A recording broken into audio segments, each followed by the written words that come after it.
17 ایول در شهر دوشنبه پرزیدنت جمهوری تاجیکستان، پیشوای ملت، رئیس حزب خلقی دموکراتی تاجیکستان محترم امامعلی رحمان در مجلس وسیع کمیته اجرایی مرکزی حزب خلقی دموکراتی تاجیکستان اشتراک و سخنرانی نمودند. در کار مجلس مسئله وسعت بخشیدن فعالیت تشکیلات حزبی برای استقبال سزاوار جشن 35 سالگی استقلال دولتی جمهوری تاجیکستان بررسی گردید. ضمن سخنرانی رئیس حزب محترم امامعلی رحمان تاکید نمودند که سال 2025 برای تاجیکستان و مردم شرفمند آن باز یک سال مهم و از لحاظ سیاسی سال تاریخی به حساب می رود. تاکید گردید که در آغاز سال معرکه مهم سیاسی انتخابات وکیلان به مجلس نمایندگان و مجلس های محلی در سطح بلند تشکیلی و سیاسی برگزار گردید. سطح و صفت برگزاری این چاره‌بینی و شرکت فعالانه مردم در آن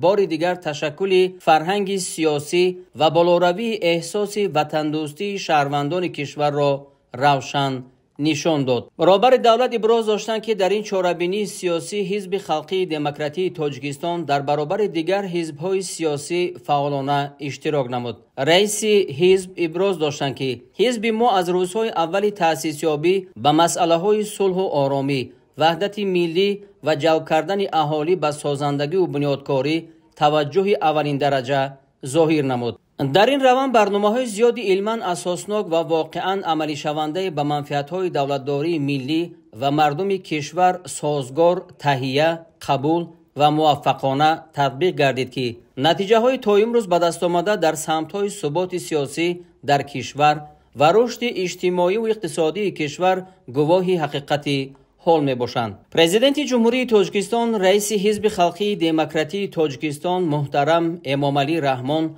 ابراز داشتند که مسئله در ذهن و شعور شهروندان خصوصاً جوانان تربیت کردن غایه های صلح و وحدت ملی باید منبع نیز در مرکز توجه حزب و ساختارهای محلی آن قرار داشته باشد. تأکید شد که حزب خلقی دموکراتی تاجیکستان همچون نیروی پیشبرنده در رشد اجتماعی و اقتصادی کشور نیز نقش کلیدی داشته. فعالیت آن در تطبیق استراتژی و برنامه‌های دولتی و بلندبرداشتن سطح نیکواحوالی مردم واضح احساس می شود. محترم امامعلی رحمان از مشکلات زمان نو و شدت بی‌سابقه پیدا کردن روندهای نامطلوب سیاسی و نظامی در سیاره، مخالفت و نزاع‌ها، یراقناکشوی با شتاب، جنگ سرد، تغییریابی با سرعت اقلیم و عاقبت‌های ناگوار آن یادآور شده اصرار داشتند که این حالت از هر یک ما برای حل مسائل پیش آمده مسئولیت و مناسبت جدی طلب می‌کند. امروز حزب خلقی دموکراتی تاجیکستان در 7336 ساختار دولتی، کارگاه و کارخانه‌های صنعتی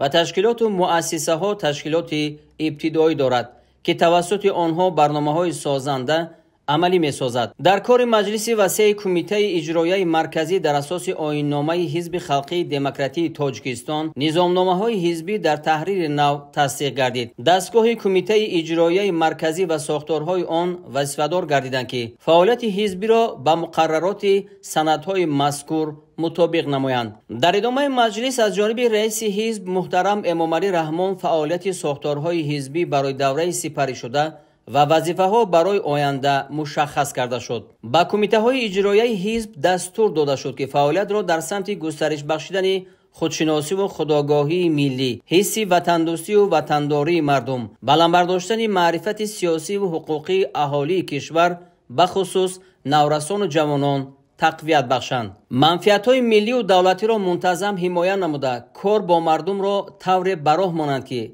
هر یک شهروند کشور خود را در روند دولتداری مسئول حسابد. ماهیت و هدف خطرهایی را که به دولتداری ما و استقلال و آزادی آن تهدید می‌کند عمیق درک نماید و وظیفه خود را در تطبیق هدفهای دولت و حکومت کشور مستقلانه معین و مشخص کرده تواند. در همکاری دائمی با مقامات اجرایی محلی حکومت دولتی، ساختارهای حفظ حقوق، کار با جوانان و ورزش، زنان و عائله، دین و تنظیم جشن و مراسم، معارف و علم، تندرستی و حفظ اجتماعی اهالی، فرهنگ، مهنت، مهاجرت و شغل اهالی، کشاورزی و مدافع، فعالیت ترغیباتی و تشویقاتی را در نهاد و محل‌های زیست اهالی به طور دائمی و فراگیر به راه مانند. همزمان همه تشکیلات حزبی وظیفه‌دار گردیدند که کارهای تبلیغاتی و تشویقاتی را در سمت عملی‌گردانی هدف‌های برنامه‌ای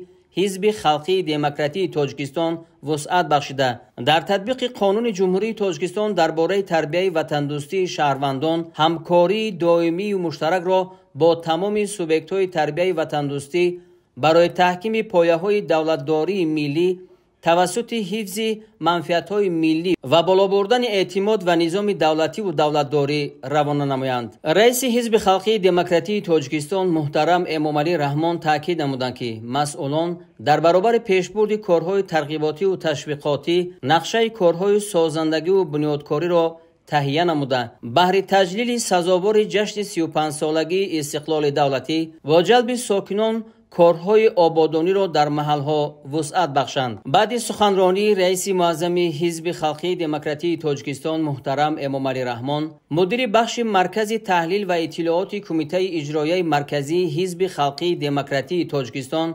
نعمتزاده دلربا، انصار شاهینزاده رئیس کمیته اجرایی حزب خلقی دموکراتی تاجیکستان در ناحیه روشقلعه، تیمور رحیموف جایزه‌دار بازی‌های المپی، منیره کریمزاده سرطبیب بیمارخانه کلینیکی بیماری‌های سیرویتی کودکانه شهر دوشنبه، فرزانه حافظزاده مدیر بخش کار با زنان و عائله شهر بوستان و دلاور سعدالله‌اف آموزگار فن زبان انگلیسی مؤسسه تحصیلات میانه عمومی رقم 8 ناحیه دنغره ولایت ختلان سخنرانی نمودند. از روی مسائل محاکمه گردیده قرارهای دخلدار قبول گردید. در جنبه کار مجلس وسیع کمیته اجرایی مرکزی حزب خلقی دموکراتی تاجیکستان رئیس معظم حزب محترم امامعلی رحمان ابراز داشتند که در شرایط امروزه تاجیکستان آزاد و صاحب استقلال که با مردم وطندوست آن با قدم‌های استوار و دل و نیت نیک به سوی پیشرفت و شکوفایی حرکت می نمایند، همه راهبران و مسئولین حزب را لازم است که